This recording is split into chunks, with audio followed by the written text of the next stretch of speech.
अप्पी आमची कलेक्टर या मालिकेच्या आजच्या भागात आपण पाहणार आहोत.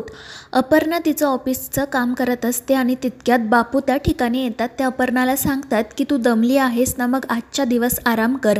त्यावर अप्पी म्हणते की हो बापू, आज मी घरूनच काम करणार आहे. तितक्यात मग मोना तिच्यासाठी कॉफी घेऊन येते. दिप्यासुद्धा त्या ठिकाणी येतो आणि मग त्यानंतर ते सगळेजण गप्पा मारत बसतात.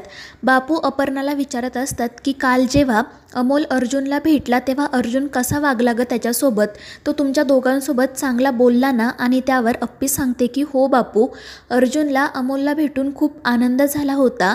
त्या दोघांना बघून मला असं वाटलं की त्यांना 7 वर्ष एकमेकांपासून लांब ठेवायला नको होतं. आणि त्यावर बापू तिला सांगतात की बाळा, जे काही घडलं त्यात तुझी काही चूक नव्हती, त्यामुळे तू स्वतःला दोष देऊ नको. मात्र मग त्यानंतर मोना मुद्दाम अपर्णाला विचारत असते की आता ते अर्जुन दादा सतत आपल्या अमोलला भेटतील का, आणि जर अमोलला त्यांची सवय लागली तर. आणि मोनाचा असा प्रश्न ऐकून बापू आणि दिप्या रागातच तिच्याकडे बघतात. त्या दोघांचं असं म्हणणं असतं की आता अर्जुन अमोलमुळे पुन्हा अपर्णाकडे येईल, मागच्या सगळ्या गोष्टी विसरून देईल. मात्र अपर्णा त्यांना सांगते की मी आत्ता असा कोणताही विचार करत नाही आहे, आपण पुढे बघूयात काय होईल ते. आणि खरं तर मला असं नाही वाटत की माझ्यामुळे आणि अमोलमुळे अर्जुनला किंवा बाबांना कोणताही त्रास व्हावा किंवा अर्जुनचं दुसरं लग्न मोडावं. तर दुसरीकडे कदम खूप खुश असतात. तितक्यात अर्जुन त्या ठिकाणी येतो. तो कदमांना विचारतो की नातवाची चाहूल लागल्यानंतर चेहऱ्यावर लगेच आनंद आला ना. आणि त्यावर कदम खुश होत म्हणतात की खरं आहे अर्जा, मला तर असं झालंय की कधी मी आपल्या अमोलला भेटेल, त्याला कुशीत घेईल. आणि मग त्यानंतर अर्जुनही सांगू लागतो की कदम, मला सुद्धा काल अमोलला भेटून खूप आनंद झाला, खूप गोड आहे माझा मुलगा.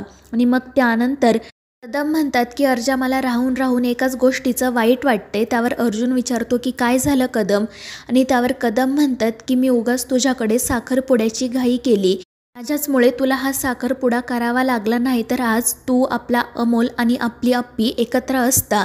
आणि त्यांचं ते बोलणं ऐकून अर्जुन म्हणतो की ठीक आहे कदम, आता ज्या गोष्टी घडून गेल्यात त्या बोलण्यात काही अर्थ नाही. आणि तितक्यात रुपाली त्या ठिकाणी येते. ती सुद्धा या दोघांचं बोलणं ऐकते आणि तिला तर धक्काच बसतो. तर कदम म्हणत असतात पण अर्जा, मला खरंच असं वाटतं की तू आणि अप्पीने एकत्र यावं. आणि त्यावर अर्जुन म्हणतो की नियतीने आम्हा दोघांना एकमेकांपासून दूर केलं ना, मग आता नियतीच्या मनात असेल तर आम्ही पुन्हा एकत्र येऊ. आणि त्यावर कदम म्हणतात की माझा नियतीवर विश्वास आहे. मात्र हे सगळं ऐकून रुपाली घाबरते. आणि मग त्यानंतर कदम अर्जुनला सांगतात की तू जा, अप्पीला फोन कर आणि तिला विचार की अमोलला आज तू इकडं घेऊन आला तर चालेल का. मात्र अर्जुनला असं वाटत असतं की अप्पी नकार देईल. मात्र कदम त्याला सांगतात की अप्पी असं काही बोलणार नाही, तू जा आणि तिला कॉल कर. त्यामुळे अर्जुन लगेच अप्पीला फोन करण्यासाठी बाहेर जातो. तर इकडे रुपाली मनाशी म्हणत असते की आता काही झालं तरी लवकरात लवकर अर्जुन भाऊजींच्या आणि आर्याच्या लग्नाचा मुहूर्त काढायलाच हवा, नाहीतर ती अपर्णा पुन्हा या घरात येईल. तर दुसरीकडे आज अमोलला भेटता येईल म्हणून अर्जुन खूप खुश असतो. तर मोना तिला स्वयंपाक करायला लागला म्हणून चिडचिड करत असते. तितक्यात अपर्णा त्या ठिकाणी येते. ती मोनाला सांगते की जर तुला जमत नसेल तर मी बनवते भाजी. मात्र मोना नाटक करत म्हणते की नाही वंस, मी करते.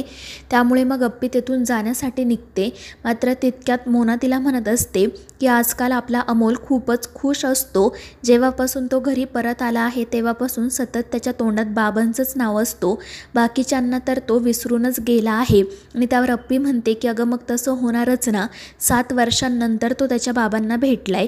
आणि तितक्यात मग अपर्णाला अर्जुनचा कॉल येतो. तो अपर्णाला विचारतो की मला अमोलला भेटायचं होतं, मी तुझ्या घरी आलो तर चालेल ना. आणि त्यावर अप्पी हो म्हणते. त्यामुळे अर्जुनला खूप आनंद होतो. तर इकडे मोना अप्पीच्या मनात विष कालवण्याचा प्रयत्न करत असते. ती म्हणत असते की मला अमोलची खूप काळजी वाटत आहे, कारण लहान मुलांना लगेच माणसांची ओढ लागते. जर आपला अमोल कायमचा अर्जुन दादांबरोबरच गेला तर मग तुमचं काय होणार. आणि तिचं ते बोलणं ऐकून अप्पी देखील काळजीत पडते. दुसरीकडे कदम घरात येतात. रुपाली त्यांना जेवणाआधीची गोळी आणून देते. तर स्वप्नील त्यांना म्हणत असतो की विन्या काका, आपला अर्जुन अमोलला भेटतोय ते खरं आहे.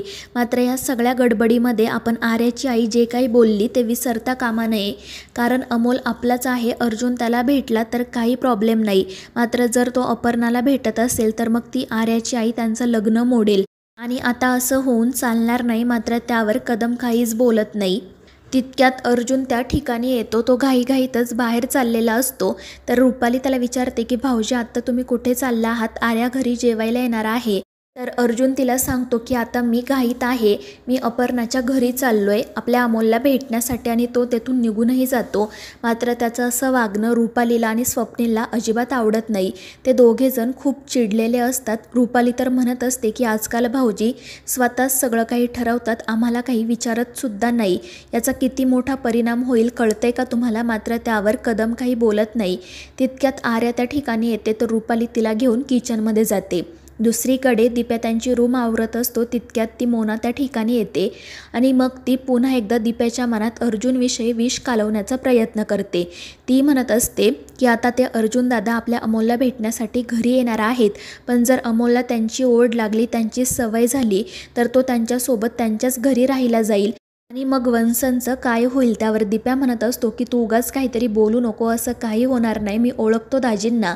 मात्र मोना म्हणत असते की त्यांचा आता साखरपुडा झाला आहे आणि त्या घरात त्या रुपाली ताईसुद्धा आहेत. वंसनना त्रास व्हावा म्हणून त्यांनी काय काय केलं होतं माहिती आहे ना. जर अमोल तिकडे गेला तर तो परत इकडे कधीच येणार नाही. मात्र मोनाचं असं बोलणं ऐकून दिप्या पॅनिक होतो. तो तिच्यावरच ओरडतो. तर मोना म्हणत असते की मी खोटं काही सांगत नाही आहे, विचार करा, तुम्हाला ऐकूनच एवढा त्रास होतोय तर जर हे खरंच घडलं तर मग काय होईल? कारण आता वंसनचं जग अमोल भोवतीच फिरतं आणि जर तोच त्यांच्यापासून दूर झाला तर मग त्यांची काय अवस्था होईल? आणि त्यामुळे दिप्या काळजीत पडतो. दुसरीकडे आर्या रुपालीला अर्जुनबद्दल विचारत असते आणि मग जेव्हा तिला कळतं की तो अपर्णाच्या घरी गेला आहे अमोलला भेटायला, तेव्हा ती खूपच चिडते.